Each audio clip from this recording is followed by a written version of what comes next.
नाशिकमधून सरपंच संतोष देशमुख हत्या प्रकरणातील आरोपी कृष्णा आंधळे नाशकात दिसल्याचा स्थानिकांनी दावा केलेला आहे। नाशिकच्या गंगापूर रोड परिसरातील सहदेव नगरच्या दत्त मंदिराजवळ कृष्णा आंधळे दिसल्याचा दावा करण्यात आलाय। पोलिसांचं पथक परिसरात दाखल झालेलं आहे आणि आता कृष्णा आंधळेचा शोध सुरू आहे।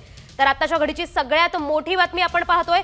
सरपंच संतोष देशमुख हत्या प्रकरणातील आरोपी कृष्णा आंधळे हा नाशकात दिसलेला आहे। गंगापूर रोड परिसरात तो दिसलेला आहे। त्यामुळे आता पोलिसांचं पथकही त्या ठिकाणी दाखल झालेलं आहे आणि आता गावोगावी त्याचा शोध घेतला जातोय। सहदेव नगरच्या दत्त मंदिराजवळ कृष्णा आंधळे दिसल्याचा स्थानिकांनी दावा केलाय। त्यामुळे आता पोलिसांचं पथक त्या परिसरात दाखल झालेलं आहे। कृष्णा आंधळेचा शोध सुरू झालेला आहे।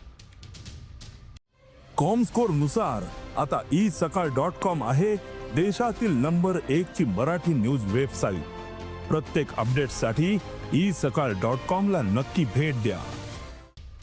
पोलिसांकडून सर्च ऑपरेशन आता सुरू आहे। कृष्णा आंधळे नाशिकमध्येच आहे का असा आता सवाल उपस्थित होतोय। आताच्या घडीची सगळ्यात मोठी बातमी आपण पाहतोय।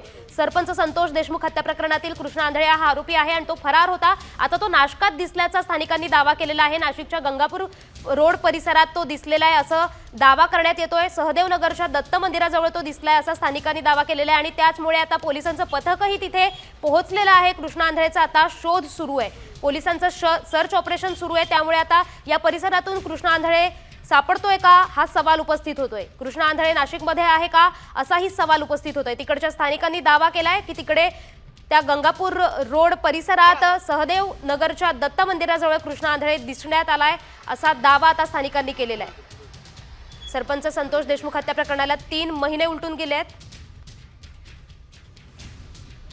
परिसरामधल्या सहदेव नगरच्या या दत्त मंदिराच्या जवळ दिसल्याचा दावा स्थानिकांनी केलेला आहे आणि आता स्थानिकांच्या दाव्यानंतर पोलिसांचं पथक या ठिकाणी दाखल झालेलं आहे आणि या सगळ्या कृष्णा आंधळेचा शोध आता पोलिसांकडून सुरू करण्यात आलेला आहे।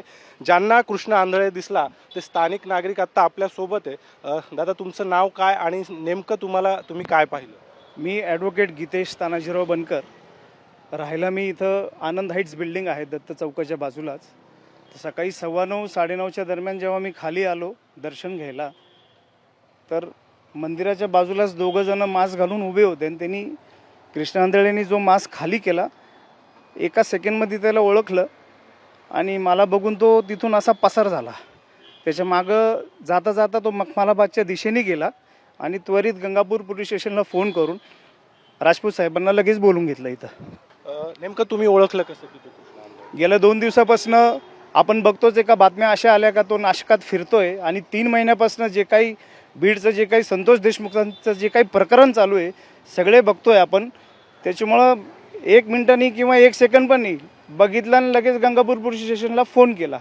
असं लगेच त्याला 10,000% मी नाशिकला इथं सहदेव नगरमध्ये दत्त मंदिरापाशी बघितलं। मी तुम्ही बघितलं नेमकं तो काय करत होता नेमकं या ठिकाणी? तो काहीतरी 2 जण काहीतरी असे बोलत होते एकमेकांशी आणि माझी जेव्हा नजर गेली त्याच्याकडं तर हळूच गाडीवर बसला आणि गंगापूर आपलं मखमालाबादच्या दिशेने तो निघून गेला। साधारणतः किती वाजता तुम्ही त्याला 9:32 मिनिटाला ही घटना घडली इथं। तो नेमका त्याच्याकडे गाडी कोणती होती? त्याच्याकडे मोटरसायकल होती, ब्लॅक कलरची मोटरसायकल होती त्याच्याकडे। त्याच्या पाठलाग केला मी, परंतु तो पसार होऊन गेला। त्याच्या सोबत कोण होतं? 2 जण होते, त्यांनी व्हाईट मास्क घातलेला होता। नंबर नव्हता गाडीला। पण तो इथे नेमका कुठे उभा होता, काय करत? त्या फांद्याच्या खाली उभा होता तो। अच्छा, काय करत होता? इथं वर्दळ सकाळी आणि संध्याकाळी खूप असते। दत्ताचं मंदिर आहे, ज्येष्ठ नागरिक सगळे लोक इथं सकाळ संध्याकाळ येत असतात। हे मंडळाचे अध्यक्ष सागर भाऊ यांना सुद्धा फोन केला, बंडू काकांनाही फोन केला, सगळ्यांना फोन केला आणि त्वरित इथं बोलवलं। त्याच्यामुळं ही घटना खूप गांभीर्याने सगळ्यांनी घेतली पाहिजे। पोलिसांचं काय म्हणणं आहे आता? पोलीस असा तपास करतात आहे आणि त्यांचं जे काही इन्व्हेस्टिगेशन आहे ते करून काय असेल ते सांगतील। सीसीटीव्ही वगैरे आहेत का? सीसीटीव्ही इथं 4 सीसीटीव्ही आहे, त्याच्यामुळे त्यांचा आता तपास आणि इन्व्हेस्टिगेशन ते करतात आहे। तुम्ही पाहिला तो कृष्णा आंधळे? 100नी 10,000% सांगतो। पाहतो टिळा सुद्धा लावलेला होता, कारण तो ज्या तर आता सरपंच संतोष देशमुख हत्या प्रकरणात सगळ्याच नागरिकांचं लक्ष लागून राहिलेलं आहे। काही दिवसांपूर्वी याच संदर्भात अतिशय महत्त्वाचे असे काही व्हिडिओ समोर आले होते। किती अमानुषपणे